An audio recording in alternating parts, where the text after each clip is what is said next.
양옆으로 인사 한번 해보겠습니다. 하나님께서 당신을 사랑하십니다.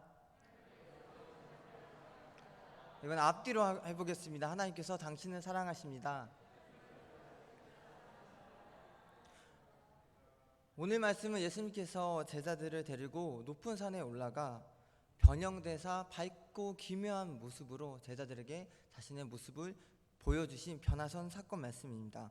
변화산 사건은 그리스도인들이 궁극적으로 지향하며 나아갈 신앙의 목표점을 보여주고 있습니다. 변화선 사건을 통해서 예수님은 종말의 때에 오실 자신의 형상을 제자들에게 미리 예표해 주셨고, 그리고 고난과 역경을 이긴 신앙인들이 받게 될 그리스도인들의 참된 복에 대해서 말씀해주고 계십니다. 예수님은 베드로와 야고보와 요한을 데리고 따로 높은 산을 올라가시게 됩니다. 어떤 학자들은 이 산에 대해서 다볼산 혹은 헐몬산이라고 주장을 합니다. 그러나 정확한 위치는 우리가 알 수가 없습니다. 산 위에서 예수님은 변형되사 그 얼굴이 해같이 되며 그리고 옷이 빛나게 됩니다. 또한 구약 시대의 대표적인 선지자인 모세와 엘리야가 나타나서 예수님과 대화를 하게 됩니다. 이 장면을 목격한 베드로는 한 사람을 또 주님을 위해서 초막을 짓고, 그리고 모세를 위해서, 그리고 엘리야를 위해서 초막을 진다 하며 굉장히 놀라며 허둥지둥 거리고 있습니다. 그런데 여기서 모세는 하나님께 율법을 수여받았던 인물이고요. 그리고 엘리야는 하나님의 능력으로 은사와 기적을 행했던 선지자입니다. 구약의 마지막 성경인 말라기 4장 4절에서 5절 말씀은 메시아 시대를 열망하며 모세와 엘리야를 등장시키고 있습니다. 우리 다 같이 말라기 4장 4절에서 5절 말씀을 봉독하겠습니다. 너희는 내가 내 종 모세에게 명령한 법 곧 율례와 법도를 기억하라. 5절도 읽겠습니다. 보라, 여호와의 크고 두려운 날이 이르기 전에 내가 선지자 엘리야를 너희에게 보내리니. 아멘. 모세와 엘리야는 메시아이신 예수의 시대를 바라보며 숱한 역경과 고난을 이겨냈던 자들입니다. 그래서 변화선 사건에서 모세와 엘리야가 등장한 것은 무엇이냐면, 그들이 구약을 대표했던 인물이면 동시에 예수님께서 구약을 성취하신 분이라는 것을 말씀해 주고 계십니다. 그리고 예수께서 변화산에 오르신 것처럼 모세와 엘리야도 산에 올랐습니다. 먼저 모세를 보게 되면 모세는 어떤 산을 올랐냐면 시내산을 올라갔습니다. 그 시내산에서 모세는 하나님의 율법의 말씀을 받았습니다. 그리고 모세가 시내산에서 내려올 때 형태가 변했습니다. 예수님께서 변화산에서 얼굴이 해같이 빛나고 휘어진 것처럼 모세도 율법의 말씀을 받고 시내산에서 내려올 때 얼굴에서 광채가 났습니다. 제 얼굴에서 좀 광채가 나나요? 네, 예수님과 모세가 경험한 산은요 굉장히 유사하고 유비적인 관계가 있습니다. 자, 두 번째는 엘리야는 갈멜산과 호렙산을 올라갔습니다. 엘리야가 이제 갈멜산을 올라갔을 때 바알 선지자 450명, 엘리야 선지자 400명과 그리고 엘리야가 영적 전쟁을 벌이게 됩니다. 그리고 호렙산은 하나님께서 엘리야를 위로하시며 걱정하지 말라, 이 시대에 너를 제외하고도 7,000명의 선지자가 너와 함께 하신다, 그렇게 위로의 말씀을 해줬던 산이 바로 호렙산입니다. 그런데 호렙산은 모세가 하나님께 율법을 받았던 시내산과 같은 산입니다. 그러므로 예수님과 유사하게 구약을 대표하는 모세와 엘리야는 산을 올라갔다가 내려온 인물입니다. 모세는 하나님의 말씀을 받았고 엘리야는 영적 전투에서 승리하였고요. 그리고 남은 자들에 대한 위로와 시대적인 사명을 받았습니다. 예수께서 변화선 사건을 보여주신 그 앞장 16장의 내용은 무엇이냐면 그리스도께서 앞으로 겪으실 고난과 죽음과 부활에 대해서 처음 보여주셨던 사건입니다. 그리고 나서 이 변화선을 보여주게 됐는데요, 하나님은 각 산 위에서 사명자들이 받는 고난과 역경, 그것을 이겨낼 수 있는 말씀을 주시고 계시는 겁니다. 그렇다면 그리스도인들은 우리가 올라갈 산은 무엇일까요? 오늘의 설교 제목은 산 넘어 산입니다. 여기서 산은 인생의 고난을 의미하며 상징하고 있습니다. 한 가지 고비를 넘었더니 또 다른 고비를 맞닥뜨렸습니다. 또 그 고비를 넘었더니 또 고비를 맞닥뜨렸습니다. 그것이 우리의 반복되는 인생입니다. 그리스도인들은 어떤 산을 지금 넘어가고 있을까요? 그 전에 잘못된 산을 넘어가고 있는 사람들이 있습니다. 바로 이 코로나19 사태로 인해서 아주 극악무도한 한 집단이 드러났습니다. 그 집단이 무엇이냐면 바로 신천지입니다. 신천지의 포교 전략 중 하나가 무엇이냐면 산 옮기기 전략이라는 것이 있습니다. 그 산 옮기기 전략은 신천지인이 한 소형교회를 대상으로 해서 들어가게 됩니다. 부교역자 혹은 일반 성도로서 위장 잠입하여 야금야금 그 소형교회를 신천지화 시키는 것입니다.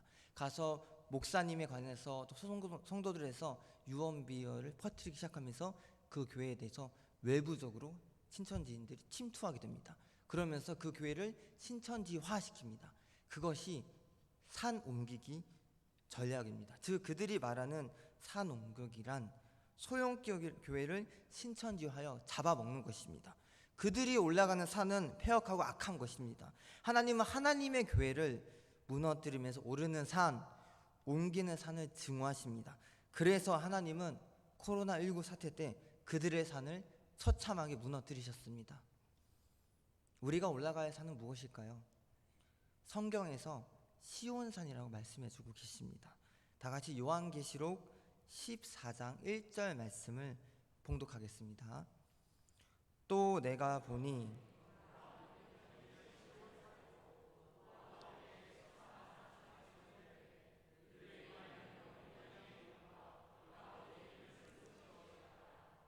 아멘. 신천지는 이 말씀을 근거로 문자적으로 14만 4천 명에 대해서 해석하고 있습니다. 그러나 여기서 14만 4천 명은요 신천지 자기들만 들어와 있는 14만 4천 명을 의미하는 것이 아니다. 바로 하나님께 택함 받고 구원받은 자들의 완전수를 의미하는 것이 14만 4천 명입니다. 실제로 구원받은 사람들이 14만 4천 명만 되는 것이 아닙니다.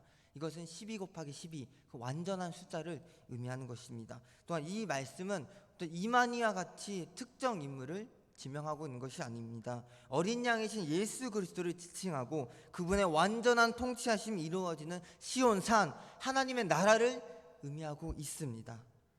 우리는 어린 양이신 예수 그리스도를 믿어야 합니다. 그분께서 우리의 죄를 대속하여 죽으셨고요, 십자가에 못 박히셨고 사흘 만에 부활하셨습니다. 그분의 구속 사역으로 인해서 우리가 구원을 받았고 우리가 하나님의 나라를 들어왔은 특권을 받았습니다. 우리는 다른 어떠한 사람을 믿는 것이 아니라 예수 그리스도를 믿어야 합니다. 신천지가 오르는 산이 아니라 진리와 생명이 넘치는 시온산에 올라가야 합니다. 그때에는 모세가 받은 하나님의 말씀이 살아 숨쉬며 엘리야가 받은 참된 위로와 있으며 악한 영들이 패배한 영적 전쟁에서의 완전한 승리가 있습니다. 그렇다면 지금 우리가 넘어가야 할 산은 무엇이 있을까요? 제가 군대 이등병 때였습니다. 그 군대 이등병 때 믿지 않는 사람들과 기독교에 대한 어떤 신앙이 없었던 사람들과 한 생활관에 지냈습니다. 그때 믿고 있었던 사람은 저 혼자였습니다. 근데 그 사람들이 신앙에 대해서 전혀 이해를 하지 못했고 핍박을 하기 시작했습니다.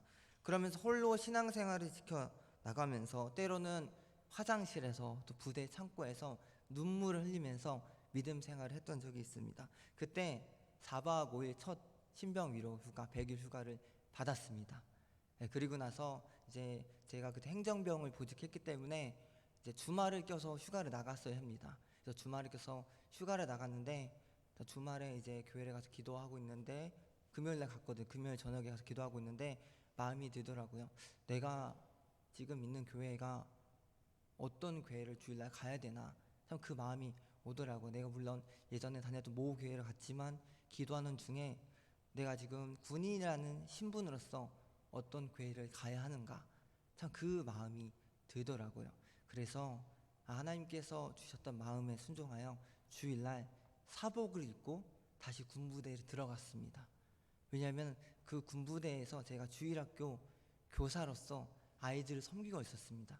참 그 아이들이 너무나 생각이 나더라고요. 내가 비록 너무 군대 가기도 싫고, 누가 휴가 나는데 또 군부대에 들어가고 싶겠습니까? 너무 힘들고 그랬는데, 그래도 내가 이 고난과 다 상관없이 하나님께서 우리에게 맡겨진 그 영혼을 생각하면서 군부대에 들어가서 그 아이들을 만나서 예배를 드렸습니다. 그랬더니 하나님께서 그렇게 부조리와 고난이 가득했던 그 산 1년 가까이를 보냈습니다. 때로는 제가 비록 전도사이지만 좀 극단적인 생각까지도 하기도 그랬습니다. 너무나 힘든 마음에. 그런데 하나님께서 그럴수록 제 믿음을 붙잡아 주셨습니다. 그리고 연말 가까이 부대가 개편되었습니다. 그러면서 보직 변경이 일어나게 되었는데, 제가 상병 달 때쯤에 보직이 변경되었습니다. 무엇이냐면 저를 사단교회의 군종병으로 하나님께서 불러주셨습니다. 그것이 무엇이냐면, 하나님은 고난과 역병의 산을 넘는 자, 피하는 것이 아닙니다. 내게 주어진 지금 현실에서 그 고난의 삶, 믿음을 지키며 나가는 자에게 하나님께서 함께 해주시고, 그 산을 넘었을 때 하나님께서 우리에게 작은 선물을 주기도 하십니다. 그래서 제가 이 것에 대해서 하나님께 굉장히 감사하며, 그래 내가 고난의 상황을 피하는 것이 아니라 그것을 기도하며 맡아들였을 때 하나님께서는 그 산을 넘을 수 있고, 또 우리의 믿음을 더욱더 키워주신다는 걸 깨달을 수 있었습니다. 그러면 성도님들, 지금 우리가 넘고 있는 큰 산이 있으십니까? 그 큰 산이 무엇일까요?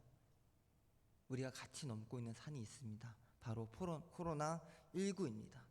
코로나19가 장기화되면서 확진자가 지속적으로 늘어나고 있습니다. 연초부터 지속된 확진자의 증가는 차츰차츰 가라앉을 때이면 또 다른 확진자 집단이 생겨나고 있습니다. 신천지 확진자의 증가로 우리나라에 코로나19에 대한 대형 폭탄이 떨어졌습니다. 그리고 차츰 잡힐 때쯤 되니까 이번엔 무엇이 터졌습니까? 이태원 게이클럽 폭탄이 또 터지게 되었습니다. 정말로 이 산 넘어 산입니다. 우리 마음대로 잡히지 않는 것이 코로나19입니다.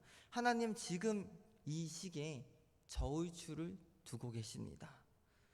코로나19를 이겨내가는 우리 개인, 그리고 우리 교회, 우리 가족, 우리 사회, 우리 나라, 이 세계를 다 지켜보고 계십니다. 이 시기에 성도님들, 우리는 어떻게 할 것입니까? 우리의 믿음은 어떤 것을 바라볼 것입니까? 우리는 산을 어떻게 넘을 것입니까?